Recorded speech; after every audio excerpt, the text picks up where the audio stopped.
Hello बच्चों, स्वागत है आपका हमारे YouTube channel Kapoor online classes पर। ठीक है, लास्ट वीडियो में हम लोगों ने बात की थी मैग्नेटिक फील्ड किसकी वजह से, due to a straight conductor. अब हम लोग क्या बात करने जा रहे हैं, हम लोग बात करेंगे आज इस वीडियो में डिस्कस करेंगे पहला टॉपिक हमारा magnetic field at the axis of current carrying circular coil. Circular coil हो सकता है, लूप हो सकता है, रिंग हो सकती, कुछ भी हो सकता है, हमें उसके बारे में टेंशन नहीं लेनी। मतलब एक सर्कुलर टाइप का होगा हमारे यहाँ, इतना हमें पता चल रहा है। ठीक है, तो देखते हैं magnetic field at the axis of current carrying circular coil. So एक जूम करके पहले हम तुम्हें समझा देते हैं डायग्राम, क्योंकि डायग्राम में बहुत दिक्कत आती है। मैग्नेटिक फील्ड के 3 डायमेंशन होता है, तो इसको कॉपी क्या है हमारी 2 डायमेंशन होती है। कॉपी है, बोल्ड है, सब 2 डायमेंशन है। तो उसको 3 डायमेंशन में समझने के लिए आपको थोड़ा क्रिएटिव होना पड़ेगा, समझना पड़ेगा, आपके दिमाग में वो डायरेक्शन चलनी चाहिए। अदरवाइज अगर बोल्ड के लिए देख रहे हो तो थोड़ी देर के लिए मान भी सकते हो। देखो क्या है कि बहुत ज़्यादा क्रिएटिव चाहिए, नहीं समझ में आ रहा है तो मान लो कि ये इधर होती, बट हमें तो अपना काम निकालना है, तो हम दोनों चीज़ बता देंगे आपको, उस लेवल तक भी पहुंचा देंगे। और अगर उस लेवल में पहुंचने में कहीं दिक्कत है तो मान लो कि ये होता है, क्योंकि ज़िंदगी में सब कुछ मानते ही आए हो ना, तो ये भी मान लेना, कौन सा फ़र्क पड़ जाएगा किसी को। तो देखो यहाँ पे पहले डायग्राम समझ लेते हैं। अब यहाँ पे देखो क्या है, एक सर्कुलर लूप है हमारे पास। ठीक है, सर्कुलर लूप दिया हुआ है, तो हम क्या करेंगे, हम यहाँ पर हमने छोटे छोटे 2 पॉइंट ले लिए। कहाँ पे ले लिए, एक अपर सरफेस पे ले लिया और एक लोअर सरफेस पे ले लिया। तो देखो यहाँ पे 1 मिनट, यस। सो डीएल वेक्टर एक यहाँ ले लिया और एक डीएल वेक्टर यहाँ ले लिया। अब दोनों की हमें कहाँ, किस पॉइंट पे निकालना था, पॉइंट पे हमें निकालना था, P पॉइंट पर निकालना था। ठीक, तो देखो M पॉइंट की जो डिस्टेंस है P से, हम ऊपर वाले पे ही बात कर रहे हैं, वही सेम क्या होगा नीचे पर भी होगा। इतना समझ में आ रहा है। तो देखो 1 minute, I will show you once again. So यहाँ पे देखो क्या होगा कि डीएल पॉइंट एक ऊपर है, एक नीचे दिया हुआ है। P पॉइंट पर हमें निकालना है। ऊपर वाले पॉइंट की, M पॉइंट की P से जो डिस्टेंस है वो कितनी है, R गिवन है, वहां तक कोई दिक्कत नहीं है, स्मॉल r है। और M की सेंटर से जो डिस्टेंस है वो कैपिटल R है। ठीक है, डायग्राम अपनी कॉपी में बना लेना तुम लोग, बनाने के बाद वहां पे समझो जो जो हम बता रहे हैं। ठीक है, अब देखो करंट फ्लो कर रही है, करंट फ्लो कर रही है, तो अगर ऊपर वाले पॉइंट की वजह से ली जाए तो करंट, हमें पता है कि वहां पर करंट की वजह से जो मैग्नेटिक फील्ड आती है वो या तो इनवर्ड होगी या आउटवर्ड होगी, यही तो हो सकती है। तो इनवर्ड या आउटवर्ड को कॉपी में तो नहीं दिखा सकते, तो हम एक पॉइंट क्या मान लेंगे, इनवर्ड को हमने नीचे की तरफ दिखा दिया और आउटवर्ड को हम ऊपर की तरफ दिखा देंगे, ये ऐसे, ताकि कॉपी में हम कंपोनेंट बना लें।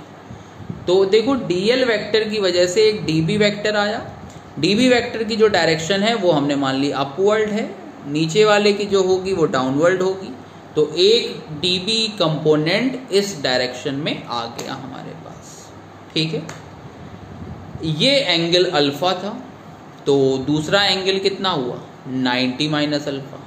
लेकिन जब हम 3D में जाएंगे तो जो y एक्सिस है वो रिजल्टेंट से जो एंगल बनाएगी वो कितना होगा, अल्फा होगा। 3 डायमेंशन में सोचो कि जब एक वायर ऐसे सर्कुलर पाथ है, ठीक है, सर्कुलर पाथ है, तुम्हें सेंटर से r डिस्टेंस पर निकालना है, तो तुम क्या देखोगे, तुम निकालोगे वहां पर मैग्नेटिक फील्ड की डायरेक्शन पे।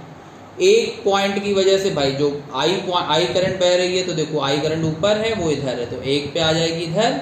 सेकंड वाले में आई जो है वो इधर है, तो उस केस में क्या आएगी, बाहर की तरफ आ जाएगी। ठीक है। तो हमने दोनों पॉइंट ले लिए, तो dB एक हमने मान लिया कॉपी में दिखाने के लिए अपवर्ड आ गई और एक क्या आ गई, डाउनवर्ड आ गई। तो देखो ये एंगल अल्फा है, ये 90 माइनस अल्फा है, तो ये एंगल कितना बचा, ये एंगल बचा अल्फा। ऐसे ही यहाँ पर भी ये एंगल अल्फा है, ये 90 माइनस अल्फा है, तो ये कितना बचा, अल्फा। तो अब जब ये आ गया तो एक देखो dB का कंपोनेंट हो गया dB cos अल्फा और एक इधर आ गया dB sin अल्फा। ऐसे ही नीचे वाले का भी, नीचे की तरफ हो जाएगा dB cos अल्फा और इस तरफ जो हो जाएगा वो कितना हो जाएगा, dB sin अल्फा। तो यहाँ पे देखो dB cos अल्फा और dB cos अल्फा ये दोनों एक दूसरे को क्या कर रहे हैं, कैंसिल कर रहे हैं। तो dB cos अल्फा में कोई दिक्कत नहीं है, किसी को कैंसिल कर रहे हैं। तो नेट हमें कहाँ से मिलेगा, नेट मिलेगा हमें जो हॉरिजॉन्टल कंपोनेंट जा रहा था। हॉरिजॉन्टल कंपोनेंट क्या जा रहा था, dB sin अल्फा। हमने क्या लिया था, दो लेंथ वेक्टर लिए थे ना, तो वहां से आंसर आता है 2dB sin अल्फा। ऐसे ही मान लो अगर कई सारे होते तो फाइनली आंसर क्या आता, इंटीग्रेशन dB sin अल्फा, ये आंसर आने वाला था। तो अब हम लोग स्टार्ट कर रहे हैं प्रूविंग, ठीक। तो देखो यहाँ पर प्रूविंग में कोई दिक्कत नहीं होनी चाहिए किसी को। अप्लाइंग BSL, इतना लंबा नाम रखा है एक तो साइंटिस्ट ने, कोई छोटा मोटा रख लेते तो सही रहता। Applying BSL Biot Savart law. तो बायो सेवर्ट लॉ क्या होता है भैया, dB equal to mu naught upon 4 pi ideal sine theta by r square. Circular है तो थीटा हमेशा कितना रहेगा, 90 रहेगा। तो आ गया आइडियल अपॉन आर स्क्वायर। अब dB को हमने दो कंपोनेंट में ले लिया था, dB cos अल्फा कैंसिल कर रहे थे, याद है ना सबको, dB cos अल्फा कैंसिल कर रहे थे, तो वो कैंसिल हो गए। तो नेट हमें जो मिलेगा वो कहां से मिलेगा, इंटीग्रेशन dB sin अल्फा से मिलेगा, ठीक है। तो B इक्वल टू dB की वैल्यू लगा दी, mu not by 4 pi ideal sine theta तो हट ही चुका था भैया, तो बचा था आइडियल, तो वो पुट कर दिया, तो आ गया ideal upon r square sine alpha. तो अब हम ट्रायंगल OPM की बात करेंगे, तो साइन अल्फा इक्वल टू कितना हो जाएगा, परपेंडिकुलर अपॉन हाइपोटेन्यूज। तो साइन अल्फा आ जाएगा P/H, तो यहाँ से साइन अल्फा कितना बनेगा, साइन अल्फा बन जाएगा 1 मिनट भैया, साइन अल्फा हो गया R/R। ये सब डायग्राम से ही चल रहा है यार। साइन अल्फा क्या होता है, परपेंडिकुलर अपॉन हाइपोटेन्यूज। इसीलिए कहा है कि डायग्राम बना लिया करो, क्योंकि बिना डायग्राम के नहीं समझ पाओगे। बेसिक चीजें बहुत टफ होगी बेटा, वो मैं खुद ही फोकस करके बता दूंगा। अब ये है साइन थीटा है, कॉस थीटा, टेन थीटा, ये तो तुम्हें आना चाहिए ना। अगर तुम इतनी लंबी प्रूविंग करने आए हो तो जब तक कॉपी में डायग्राम नहीं बनाओगे, इसीलिए जूम करके 3 मिनट दिए मैंने डायग्राम को, वो बनाओ कॉपी में। उसके बाद कोई दिक्कत हो तो हमसे पूछो। तो यहाँ पे देखो B इक्वल टू आ गया integration dB sine alpha. Sine alpha की वैल्यू हो गई R/R। तो इंटीग्रेशन अब करना चालू कर दें, क्योंकि टाइम नहीं वेस्ट करेंगे। तो म्यू नॉट बाई 4 पाई, ये सब क्या था, कांस्टेंट बाहर आ गया, आइडियल बाहर आ गया, आर भी बाहर आ गया, आर क्यूब ये भी बाहर आ गया। भैया वेरिएबल था क्या, वेरिएबल था केवल DL, क्योंकि जो हमने लूप लिया था उसमें हम लोगों ने लेंथ वेक्टर को ही क्या किया था जी, वो किया था, माना था स्मॉल, और वही वेरिएबल भी था। तो ये 0 ले लिया, और तुम्हें पता है पूरी लेंथ कितनी होती है, 2 पाई r होती है। तो हम 0 से 2 पाई r तक उसको क्या कर देंगे, इंटीग्रेट कर देंगे। तो 0 to 2 पाई r आ गया। अब dl का इंटीग्रेशन हो गया L, 0 to 2 पाई r। तो b इक्वल टू हो गया mu not by 4 pi I r upon r cube 2 pi r minus 0। थोड़ी बहुत कैलकुलेशन है, कैलकुलेशन कर लेंगे। तो उसके बाद देखो आंसर आएगा b equal to mu not by 4 pi I into R square upon 2r cube. तो यहाँ से देखो आ जाएगा R square equal to capital R square plus x square. तो r की वैल्यू आ जाएगी R square plus x square की power 1/2। So r cube equal to हो जाएगा R square plus x square की पावर 3/2। अगर n टर्म्स की बात करेंगे तो ये n से मल्टीप्लाई कर दोगे। सिंपल सा फॉर्मेट है कि अगर n टर्म, जितने भी मैग्नेटिक में जान लो, जितने भी बात होगी नंबर ऑफ n टर्म्स की, तो हम n से क्या करेंगे, मल्टीप्लाई करेंगे। तो direction along the axis of ring आ जाएगी, क्योंकि साइन थीटा जो था वो क्या था, इस तरफ ही जा रहा था ना, तो वो एक्सिस ही तो कहलाएगी, क्योंकि 90 डिग्री की हम बात कर रहे हैं ना। अब स्पेशल केस है कि अगर सेंटर पे पूछा जा रहा है तब क्या करोगे, तो सेंटर पे अगर पूछा जा रहा है तो x की वैल्यू कितनी हो जाएगी, 0 हो जाएगी। तो x की वैल्यू 0 कर दी तो r² रेज टू पावर आया 3/2। यहाँ तक क्लियर है ये वाली लाइन। r², 2 से 2 कैंसिल हो गया, यहाँ r² से r³ कैंसिल होगा तो एक r बचेगा। So finally we get b = μ0ni/2r। समझ में आ गया सबको, तो b = μ0ni/2r आंसर आ जाएगा। थर्ड केस है magnetic field due to current segment है एक, और थर्ड है करंट कैरिंग सर्कुलर कॉइल।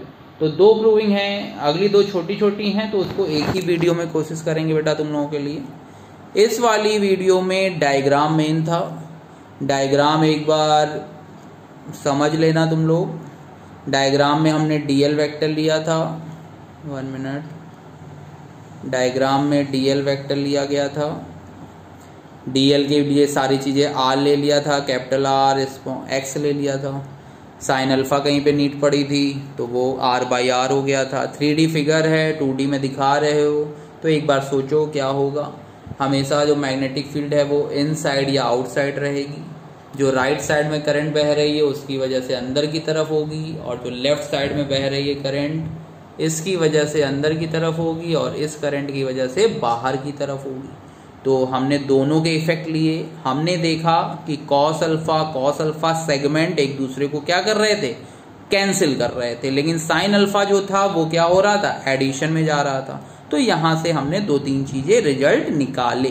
ठीक है, तो आई थिंक ये वीडियो सबको समझ में आ गई होगी। ये प्रूविंग नहीं आई है तो एक बार फिर से देखो वीडियो को, तुम्हारे हाथ में ऑप्शन होता है बैकवर्ड और फॉरवर्ड का वीडियो में, तो ये कोई बताने वाली बात नहीं है। जिस पॉइंट पे नहीं समझ में आ रही, जिस मिनट में नहीं समझ में आ रही, वो मिनट बता के मुझे दे दो, मिनट में चेक करके तुम्हें डाउट में बता दूंगा। ठीक है, तो अगर पसंद आई है वीडियो तो लाइक सब्सक्राइब अपना काम करते जाओ। मैं अपना काम कर रहा हूँ, मैं अपना काम ईमानदारी से कर रहा हूँ, तुम लोग अपना काम ईमानदारी से करो। ठीक है, तुम लोगों से क्या कहा जा रहा है कि नोट्स बनाओ, है ना, और नोट्स के लिए एक वेबसाइट तैयार हो रही है। तो नोट्स के लिए जो है तुम लोग अभी जितना भी डायग्राम पोर्शन है या नोट किया करो, क्योंकि बिना नोट किए नहीं समझ में आएगा। वैसे मैं कोशिश कर रहा हूँ कि वेबसाइट बना के प्रोवाइड कर दूँ तुम लोगों को, लेकिन तब तक के लिए अभी कोई कमिटमेंट नहीं कर रहा हूँ। तो अभी जब तक कमिटमेंट नहीं करूँगा तब तक तो गारंटी नहीं लेता हूँ, लेकिन अगर एक बार कमिटमेंट हो गई तो सलमान खान की तरीके हम भी अपने आप के नहीं सुनते फिर।